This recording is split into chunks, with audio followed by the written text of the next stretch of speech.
Il y a eu dans notre histoire des moments où la France était au bord du gouffre.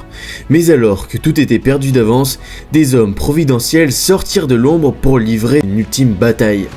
Ainsi, par la force du cœur, ils réussirent miraculeusement à sauver le pays in extremis. Les contemporains, conscients d'avoir vécu un grand moment, s'en sont souvenus et ont aimé raconter leur histoire. Cette histoire est celle que je vous conte aujourd'hui. Mes amis, je suis Sentinelle, l'homme immortel.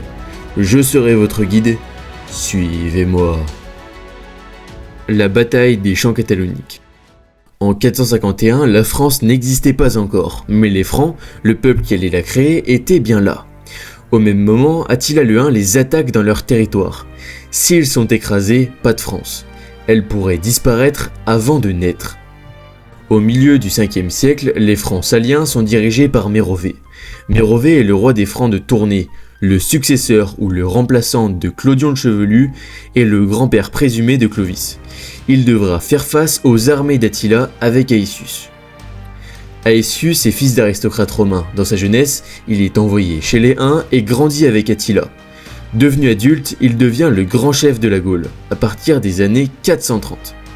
En 451, il organise la résistance contre les Huns.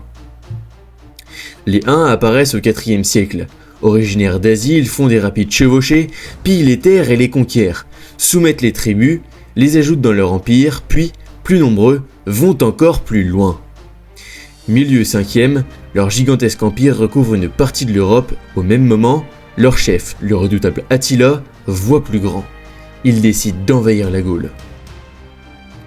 Dans cette opération, les Francs sont en avant-garde, mais s'ils venaient à être vaincus, jamais ils ne pourraient conquérir la Gaule pour en faire autre chose, la France.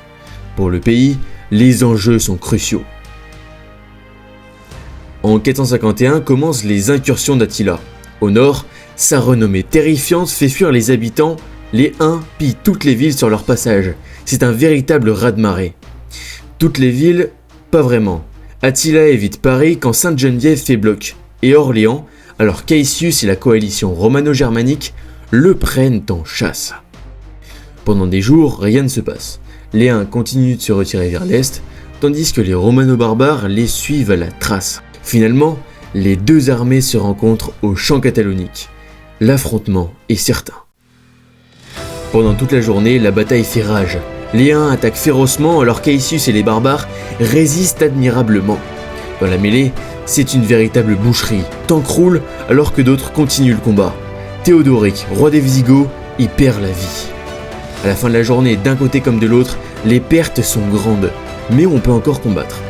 Lorsqu'on fait la revue de nos soldats, on envisage une nouvelle bataille. Chez les Huns, Attila réfléchit. Il a encore suffisamment de soldats pour triompher de la Gaule. S'il parvient à frapper vite et fort, une victoire totale est à lui. Ou bien Aetius pourrait l'emporter, et là, c'en serait fini des Huns. Comme pour Constantinople, Attila, prudent, décide de ne pas jouer le diable. Lui et les siens décident de se retirer vers leur terre. Chez les Francs et les Romains, les champs cataloniques sont une grande victoire sans être une victoire totale. En résistant contre les Huns surpuissants, Aetius et Mérové ont agrandi leur prestige, tandis que royaumes romains et barbares continuent d'exister. Finalement, son prestige le tuera. Dernier espoir de l'Empire, Aetius est assassiné en 454. L'Empire décline, tandis que les royaumes barbares préparent leur fulgurante ascension. L'un d'entre eux, le royaume des Francs, débordant d'énergie et d'espoir, ne tarde pas à asseoir son hégémonie en Europe. La bataille de Poitiers. Au début des années 730, les Mérovingiens sont en crise alors qu'ils perdent le pouvoir réel au profit de membres de la haute noblesse, les maires du palais. Le royaume des Francs est dans la tourmente. Pour ne rien arranger, un gros problème vient frapper à la porte. L'Empire arabo-musulman. Créé il y a à peine un siècle, son mode de fonctionnement est de s'emparer rapidement de vastes territoires grâce à sa cavalerie légère. Une fois que c'est fait, les Sarrasins s'emparent du pouvoir, puis les peuples conquis doivent se convertir à l'islam en échange d'un cadre culturel islamique performant. Le destin semble tout tracé. Les musulmans vont forcément déborder sur la Francie, et c'est de cela que va découler un conflit. les Francs risquent bien d'être vaincus. Si c'est le cas, plus rien ne sera à sauver.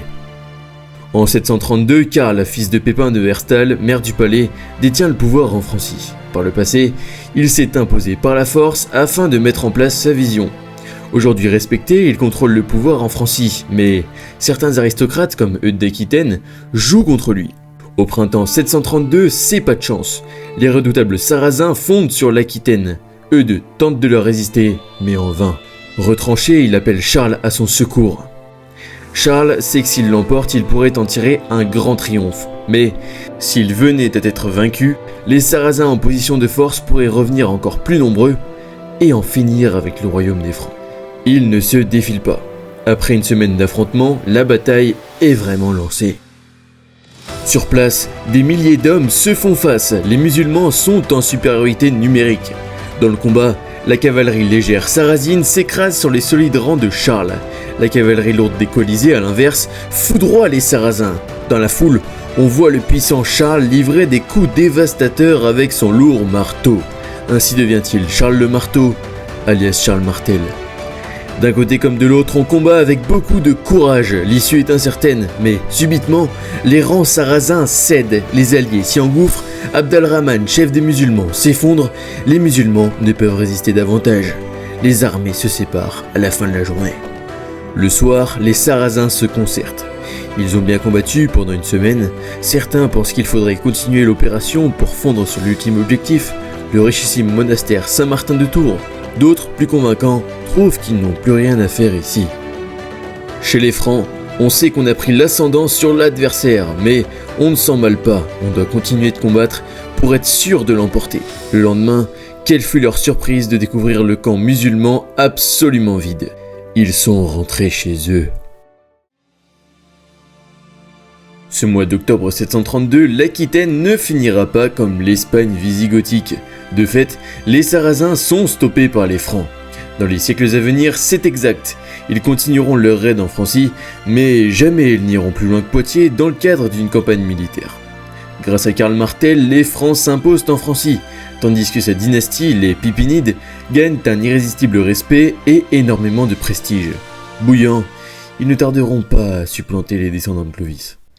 Entre récupération politique, déformation historique et négationnisme, l'héritage de la bataille de Poitiers est complexe. Non, il ne s'agit pas d'une bataille qui a sauvé l'Europe de l'islam. Non, il ne s'agit pas non plus d'une vulgaire opération policière contre des bandes de pillards. Oui, il s'agit d'une victoire qui a sauvé une partie de la Gaule. Dans ce manque de sources, une chose est certaine. En plein dans ce 8e siècle, la France prend un véritable tournant dans son histoire. Victorieuse d'une solide armée en ordre de bataille, elle a marqué la fin d'une ère. Prometteuse, bientôt toute puissante, elle a gagné le droit de vivre. La France subsiste, oui, mais pour combien de temps ?